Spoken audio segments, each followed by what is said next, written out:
My twin sister's funeral day, Justin sat by the grave for 3 days, unmoving, refusing food and water. Everyone in the village sighed, saying how deep their love was but how fate was cruel. Even my own mother asked me why I had to take Justin away. It was as if everyone chose to forget that Justin had been my husband for 32 years. At midnight I wandered across the main road in a daze. A truck bore down on me. I could have dodged it, but I didn't want to dodge anymore. Justin shoved me out of the way and fell into a pool of blood. He begged me, if there is a next life, return him cleanly to my sister. What did he mean by cleanly? I laughed. A mad sound. When I opened my eyes again, I was back in the winter of 1977, the moment everything in my life began to be scrambled. Chapter 1. Diana. Are you really not going to be with Justin? Besides your sister, he's one of only 2 people from the village who passed the college entrance exam. He's one of the best young men here. Diana tugged at our mother's hand and acted coy. Mom, I'm going to study in the city. Of course I can find a man there. Why hang on to Justin, a country boy? Seeing our mother's resistance soften, Diana pressed the advantage. It's not that he's bad. Why don't you match Justin with my sister since she's still single? Keep the good fortune in the family. No. No, Mother waved her hands. Firm, you can take your sister's place at university, but absolutely not Justin. The villagers would laugh at us. Mom, Diana flung herself toward the wall, feigning a dramatic fit. If you don't agree, I'll smash my head against the wall and die. Mother clung to the theatrical Diana from behind and cried, My darling, don't do this to your mother. I agree. Isn't that enough? I stood outside and watched their little performance through the crack in the door. So that's how it was. So that was it. In my previous life I did like Justin, but I never crossed the line, neither said nor did anything improper. When I later learned that my sister and Justin had started seeing each other, I felt hurt, but I didn't show it. In daily life I avoided Justin completely, not even speaking to him first. Then one day Justin came to our house to find my sister, and somehow the whole village caught Justin and me in bed. It turned out my sweet sister and my dear mother had cooked the whole thing up. In my previous life I felt guilty for years because of that, so I willingly gave my precious university spot to my sister. She became the college student Elena, while I, under her name Diana, married Justin. So she and my mother had been coveting my university chance all along. My dear sister, fine. Keep the man. Give me back my chance at university. 1 month left and I'll leave the village for Jiang University. Chapter 2. Elena. I looked up at the voice and saw Justin standing not far from my house, waving at me. He was handsome and tall, the sort girls liked. But all I could picture was him falling in blood and begging me in that voice, if there's another life, return him cleanly to my sister. Elena, I'm calling you. Can't you hear me? Justin, seeing I didn't respond, didn't bother with propriety. He grabbed my wrist and pulled me toward the small grove. I shrugged his hand off and spat at his face. Furious. Justin, get help if you're sick. Don't drag me into your craziness. Don't forget you're my sister's boyfriend. Justin froze and studied my expression closely. The moment he called me, I knew Justin had been reborn too. I hate how well I know him, but he clearly didn't know me the way I knew him. Justin made a quick conclusion, only he had been reborn. He couldn't contain his excitement. This life no one could stop him from being with Diana forever. Seeing me turn to leave, Justin murmured in a low voice, half to himself and half a warning. Elena, call me a fool. Say it's nonsense. Whatever. I have to say this. If you stop liking me, I don't like you at all. I only like your sister. If I marry you, I'll get sterilized. I won't give you a child. We'll be a pair of resentful spouses for life. Justin knew exactly where to strike. In my previous life I never had a child. I visited the hospital countless times trying to get pregnant. Tried all sorts of folk remedies. And once I lost 20 to 30 pounds in a month. Justin had once held me and said it was fine if we didn't have children, just him and me for life. I believed I had married a good man and gave myself to him and his family. But he was the one who made it impossible for me to get pregnant. How dare he blame it all on me in the last life? People can always be worse than you imagine. I kept walking until I closed the courtyard gate, then slid down and knelt on the ground. I touched my face, it was wet. He didn't love me. So why marry me? To abuse me? To use me? To squeeze every ounce of value from me? And yet, if he didn't love me, why did he shove me away and use his life to save mine? Mom's calling you in to cook. Diana came out, utterly unconcerned by my strange behavior, shouting at me. I looked at the twin who resembled me by 7 or 8 parts, 2 people, 2 fates. Diana had always known how to flirt and charm. I was reserved and rarely smiled. My mother favored taking Diana out to be praised by others. She raised Diana to be fair-skinned and spoiled. My looks were the cheaper version, dark, thin, and hollow. What are you looking at? Diana asked. I wiped my tears away and snapped back. First, I'm your elder sister. Use the proper title before calling me. Second, cooking isn't only my job. You can cook too. I pushed past her with my shoulder and went straight inside. I've figured it out. In my last life I was too soft. So people took advantage of me. This life I'll be a firecracker. Whoever messes with me will get blown to bits. Chapter 3. Elena. Don't you think Mom's getting old? Just 2 days of housework and her back already hurts. I glanced at my mother indifferently. It wasn't her back that hurt, it was her eyes that couldn't stand the sight of me. I'd been helping with chores since elementary school, and as I grew up, I became the main one doing them. Now I'd only rested for 2 days, and already my mother's face twisted with displeasure every time she looked at me. But Diana, who never lifted a finger even if a soy sauce bottle fell, she never said a word to her. When my mother saw I didn't answer, she slammed the kitchen knife down and pointed at my nose. Elena, you just got into college and your wings have already grown hard. Huh? You don't want to work around the house or in the fields? Are you planning to rebel? Maybe I should just let Diana go to college instead. So that's her real face. Fine, I'd play my move. I rushed out of the house, crying and shouting as I ran. I don't want to live anymore. I worked so hard to get into college, and now my mother wants me to give my spot to my sister. I might as well die. Elena, come back. We can talk. My mother ran after me, trying to shut me up. But stop. No way. Die? Also no way. I ran around the entire village, making sure every villager heard just how biased my mother really was. In my last life, I suffered because I kept everything bottled up. Not this time. Verbal warfare? I'm a natural. When I judged the timing right, I slowed down and ran toward the riverbank. Soon, Monica, a kind-hearted woman from the village, caught me in her arms. I buried my face in her chest and cried loudly, repeating over and over how unfair my mother was. Each time my mother tried to drag me away, Monica blocked her. Enough! The village head stepped out of the crowd, face dark. He scolded my mother. Mary, is it true you said your younger daughter could take her sister's place and go to school? My mother tried to deny it, but I let out an even louder wail. The villagers began criticizing her and Diana in unison. Her face turned bright red. She cared about her reputation, and now she'd lost it completely. She looked at me for help, but I just kept crying. Then she looked for Diana, but my sister, always worried about her image, hid behind the crowd, avoiding her gaze. Finally, my mother gave up and stammered, I was only joking with Elena. Joking? You think this kind of thing is a joke? Ever since your husband passed, you've been acting out of line. The village head snapped. Let me be clear, if this substitution thing gets mentioned again, it'll be a crime. Yes, I understand, my mother said quickly. My eyes met my sister's across the crowd, her expression twisted with resentment. I knew this wasn't over. Ever since we were little, anything that was mine and caught her eye, she took. No asking, just took.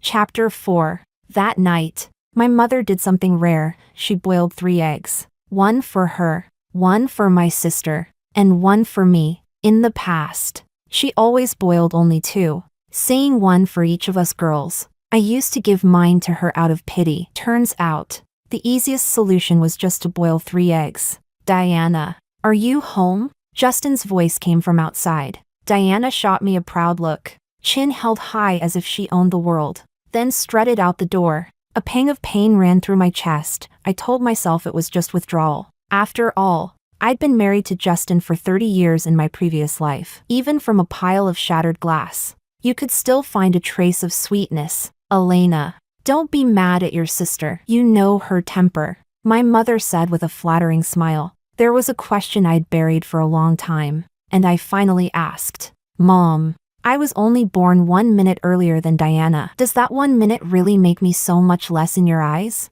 You've told me my whole life that I'm the elder sister, that I should give in, care for her, and bear all the responsibility. But can't you stop being so unfair? Her eyes filled with tears instantly, and they started to fall. She even managed to look wronged. How am I unfair? Your father died early. I raised both of you alone, being both father and mother, and now you blame me? Would you be satisfied only when I'm dead? In the past, I would have knelt and apologized right away, but in my previous life, I learned a term, PUA. My mother was emotionally manipulating me. She saved her smiles for my sister and her tears for me. No child should have to carry their parents' emotional burden. Seeing me stand there coldly with folded arms, she couldn't keep crying anymore and went off to wash the dishes. Diana came in beaming, holding a bag of pastries. Justin said he wants to see you. Seeing that I didn't move from the stool, she grew anxious. Justin's waiting outside. How can you be so rude and not go greet him? I looked at her calmly. You're not even married to him yet. And even if you were, tell me, which law says I have to see my brother-in-law whenever he wants to see me? Diana, used to getting her way, grabbed my arm and dragged me out. Before I realized it, she had pulled me into the courtyard. Chapter 5. Justin. My sister bullied me. Justin comforted Diana tenderly, but when he turned to face me, his tone was full of reproach. Elena, can't you, as the elder sister, stop bullying your younger sister all the time? I rubbed my wrist, red from Diana's grip, then hid the swollen mark behind my back. Lowering my head, I swallowed the bitterness in my chest. When I looked up again, my face was cold, composed. Coldness, my disguise, my armor, my last shred of pride and dignity. Our family matters have nothing to do with an outsider like you. Justin's eyes widened in disbelief. Elena, how can you be such a vile person? You bully your sister, and when I try to reason with you, you're not ashamed but even proud of it. Yes, I'm vile, and you're noble. Then I, the vile one, will get out of the way so you noble souls can breathe easier. I turned to leave. Justin grabbed my wrist, and I hissed in pain. He released me instantly, his voice worried and anxious. What happened to your hand? What's it to you? Say what you came to say. I pulled my hand back, though my heart softened for a fleeting moment at his concern. His gaze stayed fixed on my wrist, realization dawning that Diana had hurt me just moments ago. Justin, Diana cooed, shaking his arm coquettishly. Justin turned his head toward the radiant Diana, memories of past life regrets flickering through his mind. Then he looked back at me, eyes evasive. Elena, you have good grades. Let Diana take your place at the university this year, and you can take the exam again next year, okay? I pressed my hand to my chest. How could a heart hurt this much?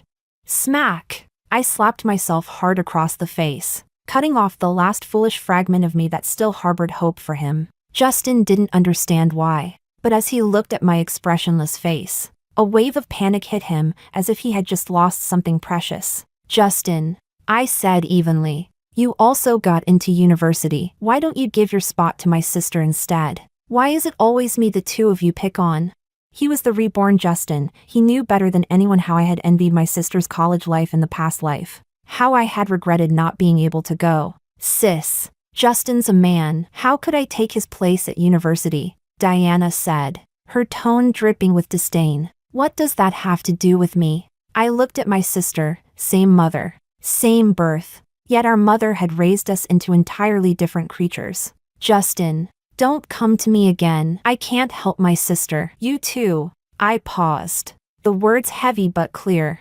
I wish you both a lifetime together, grow old side by side, and have children soon. Justin staggered backward several steps, face pale, looking at me with pain, as if my blessing had been a cruel curse instead. Chapter 6. For the next half-month, my mother grew unusually quiet. Whenever she looked at me, she seemed to have something to say but always swallowed it back. I pretended not to notice. Diana, on the other hand, seemed to take joy in talking endlessly in front of me about how wonderful Justin was to her and how much they loved each other. I treated her words like the noise of passing wind and counted the days until I could leave. At last. Only 7 days remained. 7 days before I could finally escape from the family that didn't love me and go to the university I had dreamed of. Elena, are you even listening to me? Diana shoved me. I lazily rubbed my ear and replied, I heard you. You're asking where my admission letter is. What's it to you? And I also said that if you want to trade your college spot with me for Justin, I refuse. I laughed mockingly. So even across lifetimes, Justin meant so little to her. And yet, that was the woman he had pined for his entire life, the one he betrayed me for. How pathetic I must have been to have loved a man like that. You refuse? What right do you have to refuse? Diana snarled, her voice sharp. Don't you like Justin?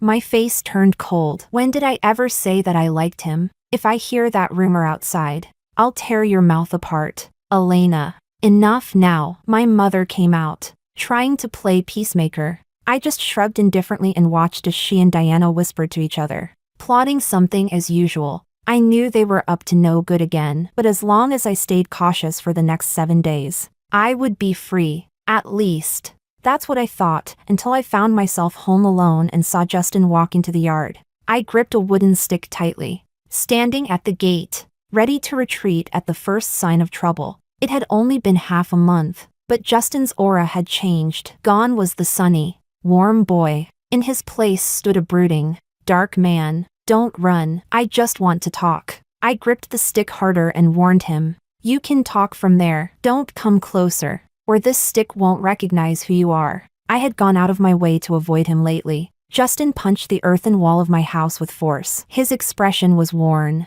his tone murmuring and low. Diana said you enjoy bullying her. She said she actually does really well in school but deliberately scored lower so she wouldn't upset you. She said you like me, that you're trying to steal me from her. I thought you were manipulative, that you broke us apart on purpose. But then, why? He trailed off, glancing up at me to gauge my expression. Half of my face was hidden behind the door, my eyes shadowed.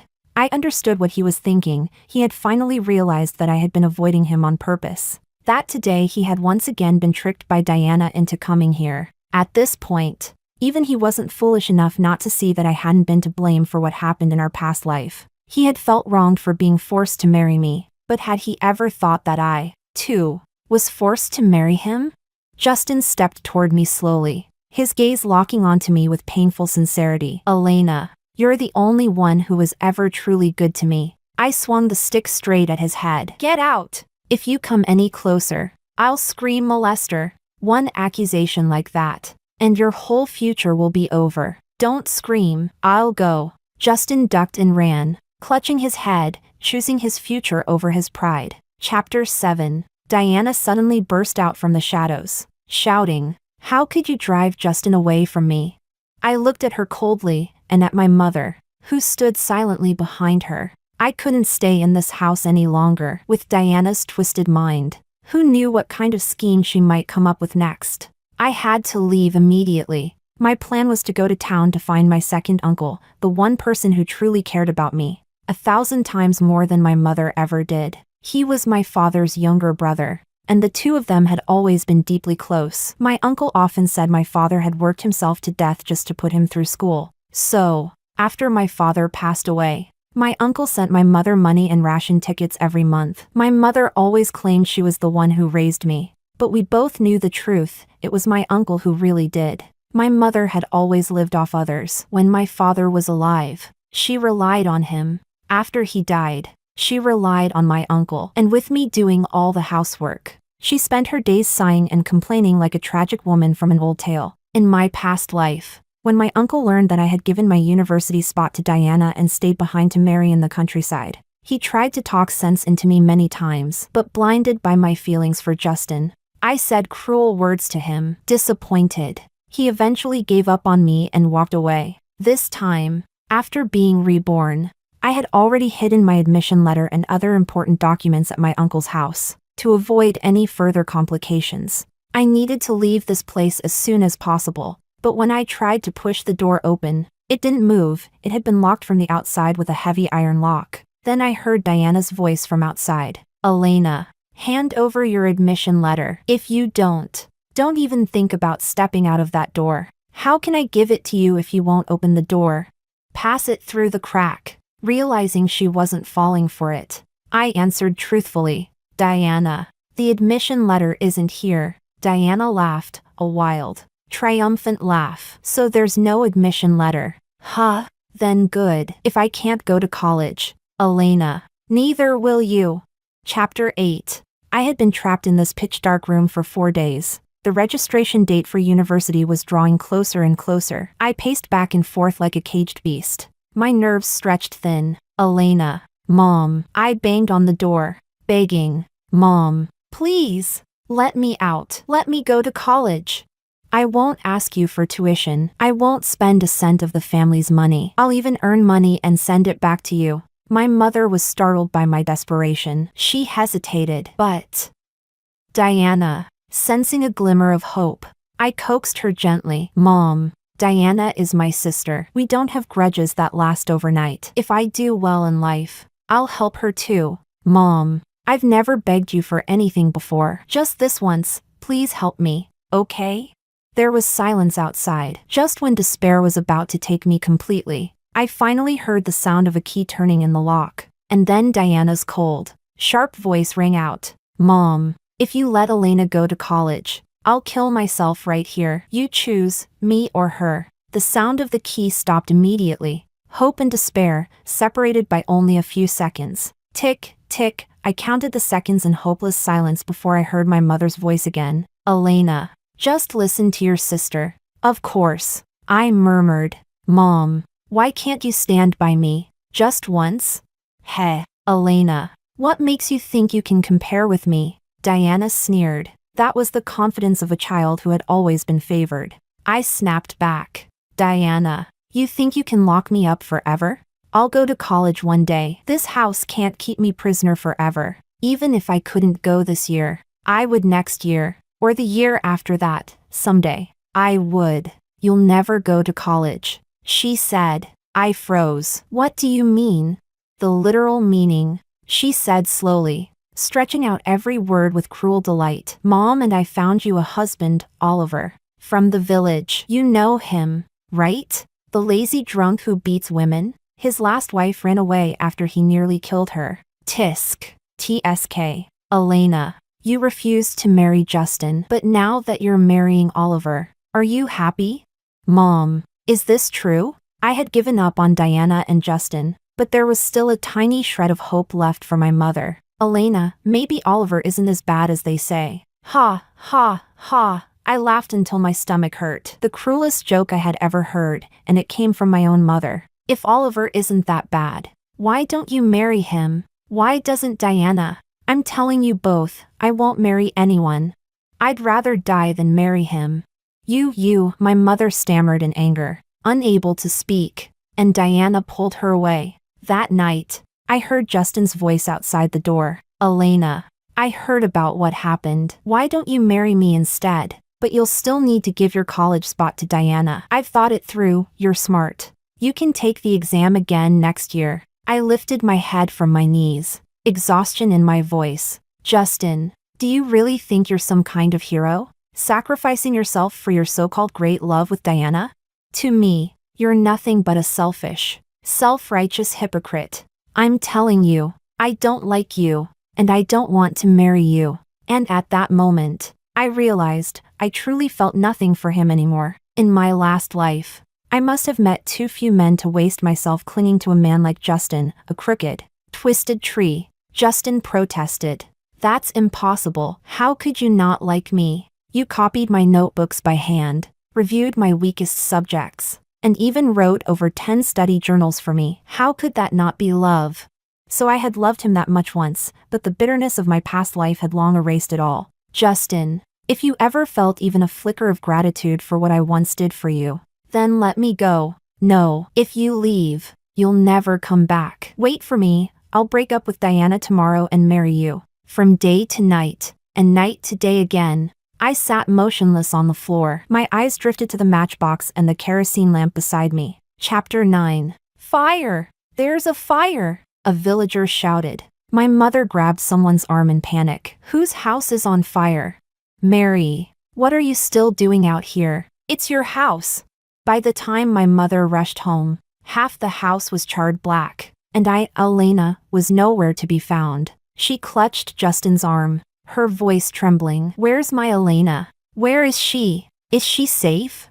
Justin shoved her away, his eyes burning with anger. She's gone. She's never coming back. He blamed my mother. He knew that if she hadn't pushed me so hard, I wouldn't have run away so desperately. Gone, not coming back? My mother's voice quivered as she collapsed to the ground, dazed. She didn't care about the burned-down house or the fact that Diana hadn't returned. For a brief moment, she seemed to awaken to the faint echo of a mother's love for me, but it was too late. Justin had been among the first villagers to arrive to help put out the fire. When he saw how fierce the flames were, he wanted to rush in blindly to save me. But my second uncle was faster. He covered himself with a soaked quilt and charged straight into the burning room. When I came to and saw my uncle, I threw myself into his arms and burst into tears, this time from the depths of my heart. I hadn't meant for things to go that far. I only wanted to burn down the wooden door to escape. But I had underestimated how fast the fire would spread. The blaze swallowed the room in moments, and the thick smoke quickly made me dizzy and faint. Luckily, my uncle had guessed I might be at home, calculating the time I should have been leaving for university. He came to check on me, and by pure chance, saved my life. Thankfully, the villagers arrived in time to put out the fire before it destroyed everything. Just as my uncle was about to take me away, Justin ran after us, desperation in his eyes. Elena, please, can we talk? I agreed. My uncle stood nearby, glaring at Justin like a farmer guarding his prized cabbage from a hungry pig. Go ahead, I said. I looked at the man before me. There was no love left. No hate either. My gaze was calm, distant, like looking at a stranger. Elena, don't look at me like that. Justin reached out to cover my eyes, his voice thick with emotion. If you've got nothing to say, I'm leaving. Don't go. Elena, when I saw you in the fire, I realized I love you. Can you? No, I can't. Out of respect for the fact that he'd come to help with the fire, I added, what I felt before was real, but what I don't feel now, that's real too. As for everything from our previous life, let it stay in that dream. That was enough. When my uncle and I left, Justin's broken cries echoed behind us, my name repeated again and again, drowned by grief. But neither my uncle nor I looked back. Chapter 10. You're still laughing? Do you realize you almost died? My uncle tapped me on the forehead with his finger, his voice full of both anger and worry. I'm sorry, Uncle. I obediently admitted my fault. In my past life, I had been trapped in that village by Justin and my mother, all in the name of love. I farmed their land, took care of the elders, lived as their workhorse and servant. But in this life, I finally escaped that prison. I spread my arms wide, feeling the taste of freedom in the open air. From now on, the sky and sea were boundless. No one could trap me ever again. You really are something, my uncle muttered, his anger softening as he saw my soot-blackened face and hair burned unevenly short. His heart ached too much to scold me further. He couldn't help but blame my mother. How could anyone drive such a good child to this point?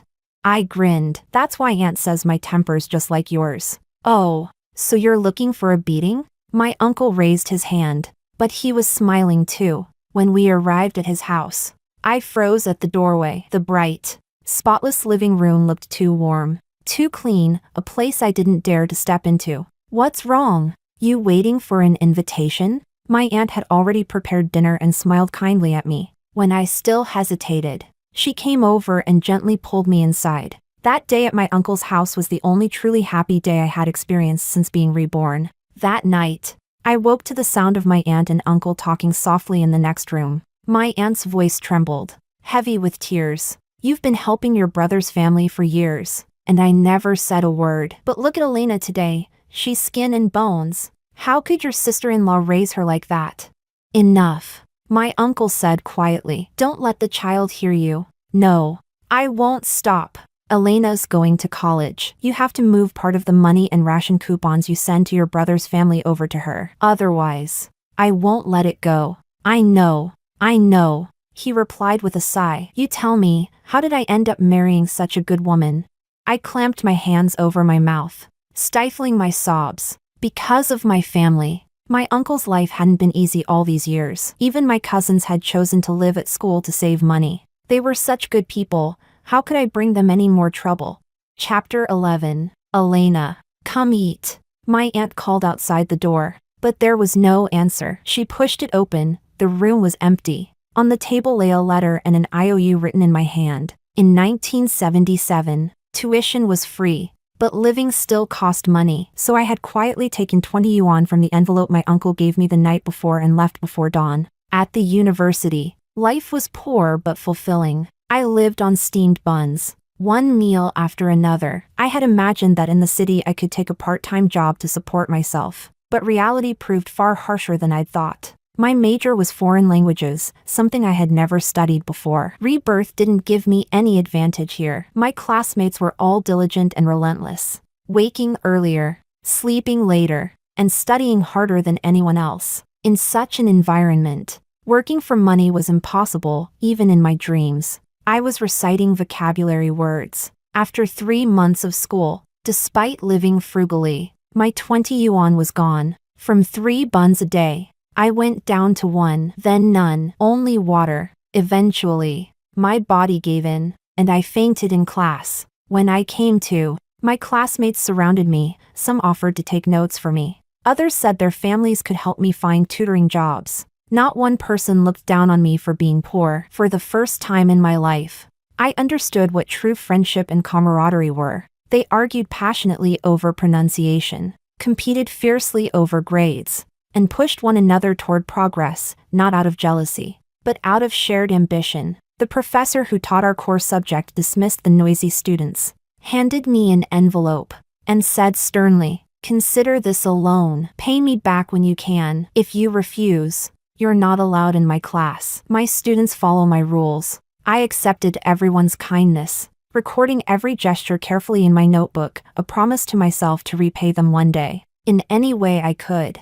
Even if it was something as small as fetching water or bringing dinner. So I studied harder, more seriously, more tirelessly, to live up to their kindness, and to live up to myself. 3 months later, my uncle arrived at the school, covered in dust, looking ready to beat me on the spot. It turned out he had been sending money and ration coupons all along, but since the address had been wrong, the letters kept being returned. He finally took leave from work just to find me. After I promised I would eat properly, accept his money, and begged with enough tears and pleading smiles, he finally forgave me. From his visit, I learned that after I left, he had cut the money he sent to my mother in half. Diana and my mother had shown up at his door several times, making a scene, until my aunt threatened, "Cause trouble again, and you'll get nothing." Only then did they give up and leave, humiliated. My uncle also told me my mother had secretly asked about me a few times,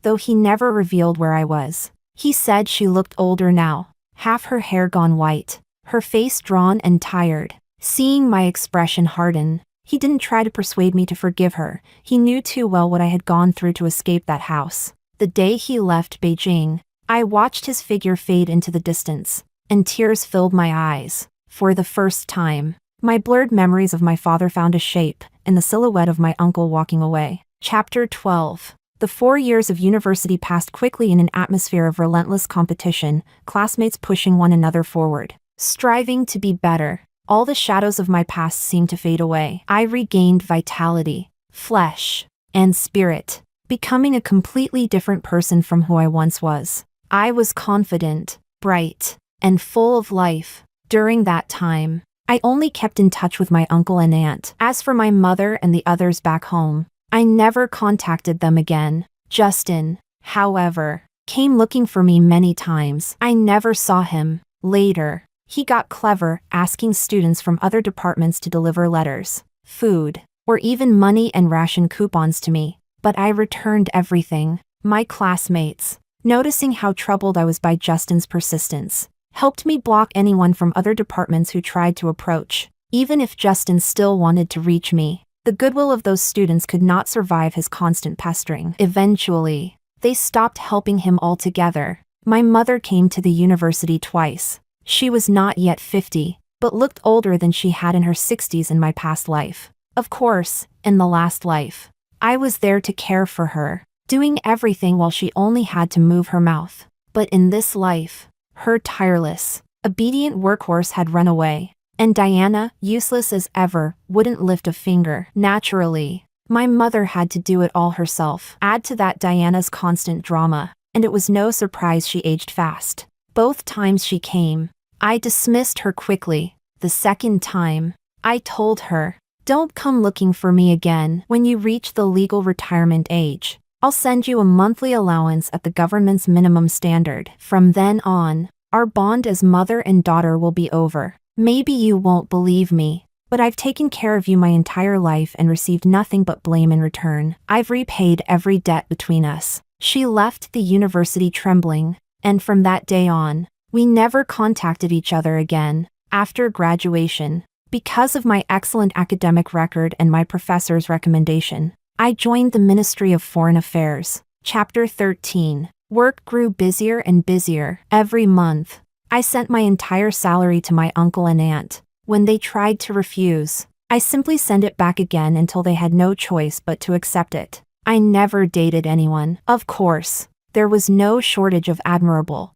like-minded suitors, but I turned them all down, not out of fear, simply because I couldn't feel anything. Men, love, marriage, none of it stirred me anymore. At first, my uncle and aunt tried to persuade me, but when they saw how peaceful and content my life was alone, they stopped mentioning it. After they both retired, I brought them to Beijing to live with me, under the excuse of helping them relax and see the city. When they tried to give me back all the money I had sent over the years, I was stunned. It totaled nearly 30,000 yuan. I thought for a moment, then accepted it, pooled another 20,000 with a few friends, and bought them a courtyard house in the heart of the city. They complained it was extravagant, but once they moved in, the joy on their faces said otherwise. My uncle's new hobby was visiting parks and chatting with the old Beijingers. My aunt, meanwhile, started a small business, embarking on what she called her second spring. When she first told me her plan,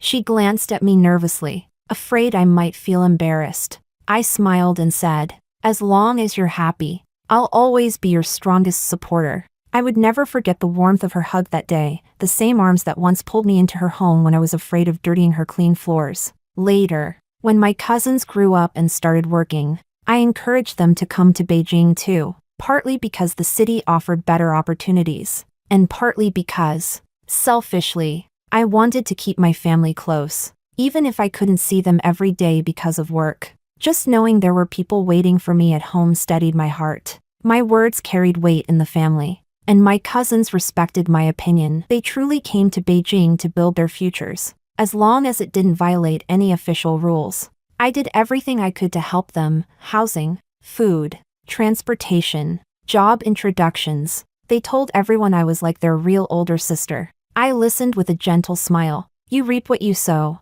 I was the fruit of my uncle and aunt's kindness, and I thought, in this life, I had finally found completeness. Chapter 14. Aunt Mary, are you home?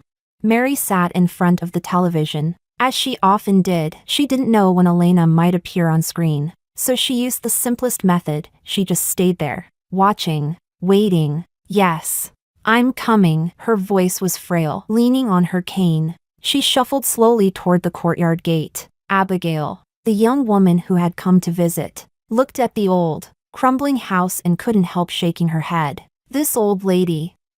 She'd favored her younger daughter when she was young, driving away the capable elder one. The younger daughter had married a college student from the same village, while the elder daughter left, never to return. Now, in her old age, the woman longed for the very daughter she had once cast aside. She stayed alone in the decaying home, saying only that she didn't want her eldest daughter to come back one day and find no house left. Abigail knew who that daughter was, the brilliant woman she often saw on television, speaking on behalf of the nation with calm authority. Well, she thought, pitiful people often have themselves to blame. "Auntie," Abigail said softly, handing her an envelope. "This is the living allowance Elena sent for you this month." Mary accepted it carefully, tucking it close to her chest pocket, the only link left between her and her daughter. Ever since she turned 60, Elena had kept her promise. sending money every month as she said she would. Auntie, Abigail added, that room that burned down 20 years ago is still half ruined. You should use some of this money to have it repaired.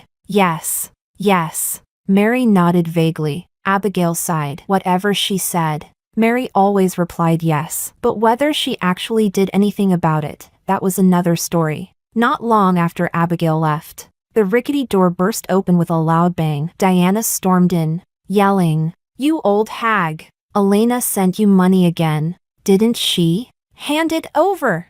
You're watching TV again? Keep watching, Elena's not coming back."